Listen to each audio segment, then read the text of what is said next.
the biggest plays of the game, he's out on the outside with Eric Berry on him. And where I give Rob Gronkowski so much credit as far as sports character is he wanted more money this offseason.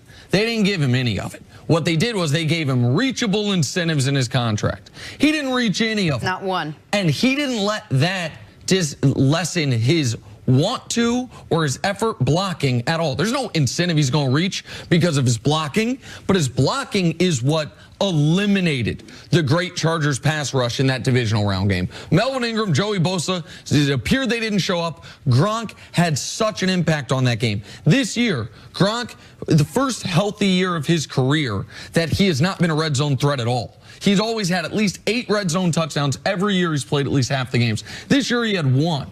But he was still their most dominant end-of-the-line blocker as they transition to a running team. That is effort, and that can't feel good with all the injuries he has, with the back stuff he has, the way he plays football, and he does it every week. Brady backs up the pass 90 times in the playoffs. Hadn't gotten sacked 1 time. Nope. And a lot of that is because Rob Gronkowski. They do not win the game in Kansas City. Forget the run blocking. If they don't have the variable of, man, we can move our best wide receiver from tight end outside, that's what Rob gives the Patriots. That's what I was going to ask you. It probably also gives Tom Brady such a level of comfort at the end of games, knowing he has such a reliant receiver out there or a guy that's going to come out there and block successfully. All right, moving on. 2 days later, and we're still talking about the no call in the Saints-Rams game. The refs admitted to missing a late pass interference on Nickell Robey-Coleman. According to reports, the NFL is now discussing making pass interference reviewable in the future, while Saints owner Gail Benson says the team will aggressively pursue changes to NFL officiating. Nick, should the NFL expand instant replay to make pass interference reviewable? Absolutely not. Because what they're talking about here is making penalties that were not called reviewable. Okay, enjoy every big touchdown, the most exciting plays in NFL games, big touchdowns late, for that to be an auto challenge. Auto challenge and hope they find something and hope by the time they come over. All scoring plays are reviewable now, but now you're saying that they're going to. I'm saying the coach. Right, I'm saying a coach will, because what they're reviewing scoring plays is, did he score? Yes. Was there a turnover? Did he have possession? I'm saying if I'm a coach and you're going to let me challenge things that are not called, I'm going to be watching all game. Oh, okay, this official's allowing some hand fighting past 5 yards. Let me put that in the old mental Rolodex, and let me see if I have a good big play go against me. I'm a challenge. Oh, it was on the other side of the field. There was illegal contact past 5 yards. Take the interception off the board. Oh, okay, I'm watching. You know what? The left guard for the New England Patriots getting hands to the face a little bit. Oh, they scored a big touchdown? Challenge. This is, people say we want it challengeable because in real time, we're like, that is an egregious, awful call. And what Nick is basing this on is the age-old saying in the NFL, a flag can be thrown every play. Yes. If a cop follows you long enough, he's going to find a reason to pull you over if he wants to. If you have a guy whose job... Percentages go up if you're on this side of the table compared to that one. That is correct. But the point is that they can... If you have a guy whose job, and a smart team would, to look for any infraction on every play, then any big play you will challenge if it's big enough. And so there is no, and by the way, Saints, like, okay, you want obvious non-calls called or obvious calls reversed. That game maybe isn't in New Orleans. That win against the Steelers in Week 16 that secured you home field advantage.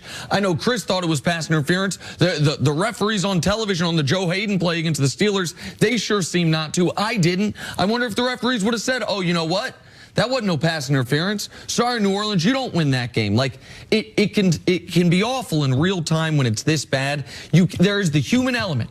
There is no thing that will definitively make it better. We're having this conversation because it was such a blatant pass interference. And maybe if it isn't, you're right, that does happen. But realistically speaking, as someone who's sort of gone through this process of getting something changed, is this something that the NFL is going to take a serious look on, form a committee, sit down, spend weeks trying to change? Oh, no, they're going to take a serious look at it because it altered the course of a game. And they like to think that they're trying to get it, not necessarily correct all the time, but they'd like them to be right more often than they're going to be wrong. So, yes, when you have someone as powerful as Sean Payton, his relationship with the NFL, you have the owner that's already written a letter, that's powerful in itself, that, yes, they can't just disregard it. But as far as changing the rule, I don't think they're going to be able to change the rule, because one thing about the NFL product, they like it right now. And the time for which the product is played in has a lot to do with the product's likability. And there is a window, and it's around about 2 hours and 55 minutes to 3 hours and 10 minutes. And they like an NFL game to be finished before that. And instant replay, and I don't believe they're going to make the game better. Now, I wasn't for the catch, no catch. I wasn't for changing it. But I was won over a period of time, because I've seen how it can make the game better. If they can show me over time, which they can't do right now, it would make the game better, then I would be for it. Right now, I'm against it. And one of the reasons I wanted the catch rule changed is, as a fan watching a game, there was nothing more frustrating than thinking your guy made a great catch and then waiting for all the different angles, like, oh no, the ball moved. I know how this is going to go. Take that to every big touchdown. Every big touchdown, the pause of, wait, do I get to celebrate it as a fan, or am I waiting to see if they challenge a call that didn't happen? People can say, oh, they did this in the CFL. It works great. Well, does it? Because the 2015 Grey Cup, which is they instituted this, I think, in 2013, their version of the Super Bowl on the game-winning touchdown drive challenged a pass interference that wasn't called. They switch it to pass interference. They score the game-winning touchdown. Is that how we want these games to go? That there's hand fighting, because it's usually not that obvious. It's hand fighting down the field. Oh, maybe he grabbed him. Maybe he touched him past 5 yards. And now all of a sudden, those are going to be calls. We're going to bring the refs into it more. I don't like that idea. So patience is your biggest issue. You want to celebrate as soon as it happens. I just want that. I don't need more replay in sports. That's what I don't need. Coming up, was the discord between Brady and Belichick overstated? That's ahead on First Things First. One sport's gotten replay right. Tennis. They show us the little computer-generated image.